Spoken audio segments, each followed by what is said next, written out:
नमस्कार, आप देख रहे हैं आगे लाइव और मैं हूं इस समय आपके साथ दारा सिंह आर्य।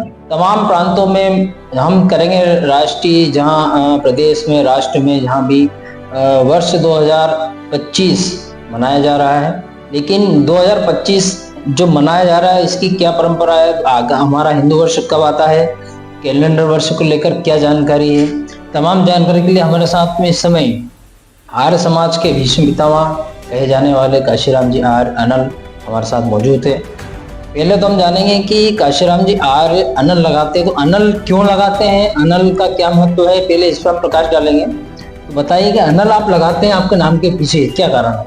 अनल का मतलब होता है आग, है नी? तो मेरा सरनेम है, मैं कविता लिखता हूँ तो उसका सरनेम है अनल। आग का मतलब, आग मतलब प्रकाश करने वाला। अग्नि जो है वह प्रकाश करने वाली। हम ज्ञान का प्रकाश फैलाते हैं। वेद जो हमारा सनातन धर्म है और वेद के ज्ञान का प्रकाश, उसका हम प्रचार करते हैं, इसलिए मैं अनल लिखता हूँ। अनल नाम परमात्मा का भी है।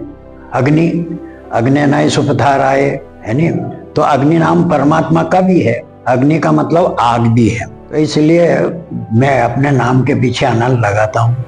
तो ये सरनेम जो अनल लगाते हैं वो कहीं ना कहीं अग्नि से संबंधित है, और अपने सरनेम के जो लगाते हैं अनल, आर्य भी लिखते हैं, आर्य के पीछे अनल लगाते हैं। तो आपने बताया कि अनल का महत्व क्या है।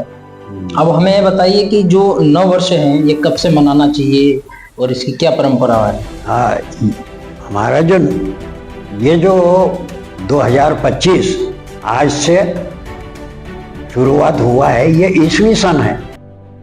ईसा मसीह, है नी? ईसा मसीह के नाम से यह जाना जाता है।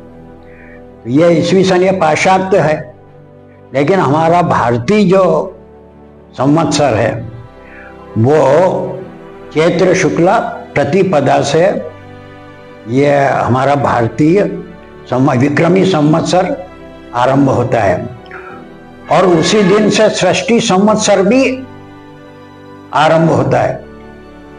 तो ये हमारा जो भारतीय संवत्सर वो चैत्र शुक्ला प्रतिपदा से होगा, अर्थात 30 मार्च से ये हमारा भारतीय संवत्सर लगेगा।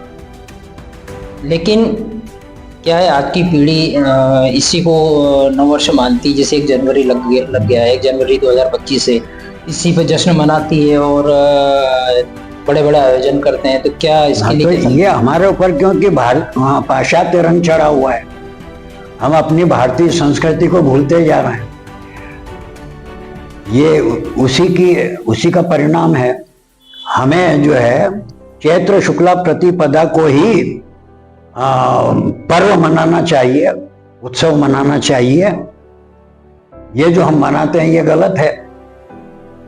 ये मतलब एक तरह से कहीं ना कहीं जो मना रहे हैं 1 जनवरी को जो मना रहे हैं, ये कहीं ना कहीं ये अंग्रेजी कैलेंडर मान सकते हैं। हाँ, ये अंग्रेजी कैलेंडर है, ईसवी सन है। 30 मार्च 2025 को विक्रम संवत जो हमारा गुड़ी पड़वा रहता है, उस दिन हम नया वर्ष प्रारंभ करते हैं। प्रकृति का क्या रहेगा उस समय? जैसे अब प्रकृति का जो कहते हैं कि उस समय जब 30 मार्च गुड़ी पड़वा का रहता है तो प्रकृति चेंज होती है, परिवर्तन चेंज होता है, क्या होता है उसमें? जो है फिर वसंत ऋतु आती है ना, तो वसंत ऋतु आती है, सब पेड़ पौधे अच्छे हरे भरे और पुष्पित हो जाते हैं, है नी? उस समय प्रकृति उस समय अलग निखार में, अलग निखार में रहती है। तो इसीलिए वहां से हमारा जो पर्व नववर्ष हमारा शुरू होता है। उसी दिन से हमारा सृष्टि संवत्सर भी आरंभ होता है। जी।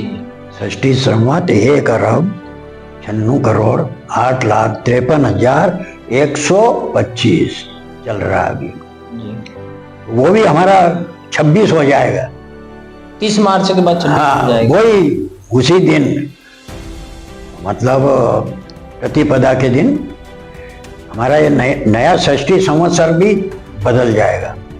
क्या संदेश देना चाहेंगे आप? हम सभी आर्यों को, हिंदुओं को, हमारे इस सनातन धर्म के हिसाब से हमें अपना नया संवत्सर जो है वो चैत्र शुक्ला प्रतिपदा को ही मनाना चाहिए।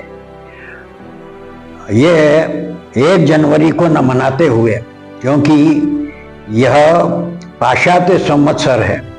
हमारा भारतीय संवत्सर, क्योंकि विक्रमी संवत्सर वो चैत्र शुक्ला प्रतिपदा को ही आता है, शुरुआत होती है, तो हमें उसी को मनाना चाहिए उल्लास और खुशी के साथ में।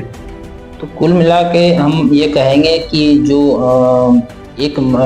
जनवरी है 2025 है, ये कहीं ना कहीं हमारा पर्व, ये हमारा ये तो विदेशी है, पाश्चात्य है, ये ईस्वी सन है, ईसा मसीह का मतलब के नाम से होता है, और हमारा विक्रमादित्य के नाम से है, विक्रमादित्य के नाम से। तो वही हम 30 मार्च को जो मनाते हैं वही हमारा असली है, भारतीय है, जो और वही पर्व हमें मनाना चाहिए, वही पर्व मनाना चाहिए। जहाँ तक हमें जानकारी हमारे काशीराम जी अनल जो आ रहे हैं उन्होंने जानकारी दी है, और कहीं ना कहीं वेदों के ज्ञाता भी हैं, क्षेत्र में घूमकर वेदों का प्रचार करते हैं। तो आज हमें इतनी अच्छी जानकारी मिली है कि नव वर्ष हमें कब मनाना चाहिए, कब आता है, और नव वर्ष में क्या क्या होता है, जहाँ ऋतु परिवर्तन होती है, और जहाँ संस्कृति अपना नया रूप निखारती है और प्रकृति नया रूप निखारती है, और वेदों के अनुसार ही विक्रम संवत जो है उसी के अनुसार हमें हमारा जीवन भी जीना चाहिए। और खान पान की जो पूरी चीज रहती है वो भी हमें मतलब उसी के 9 वर्ष के अनुसार ही करना चाहिए। तो अगले लाइव पे आपको हमने 9 वर्ष मनाने के संबंध में एक अच्छी जानकारी आपको हमने दी है, तो हमारे साथ बने रहे, देखते रहे अगला लाइव। धन्यवाद।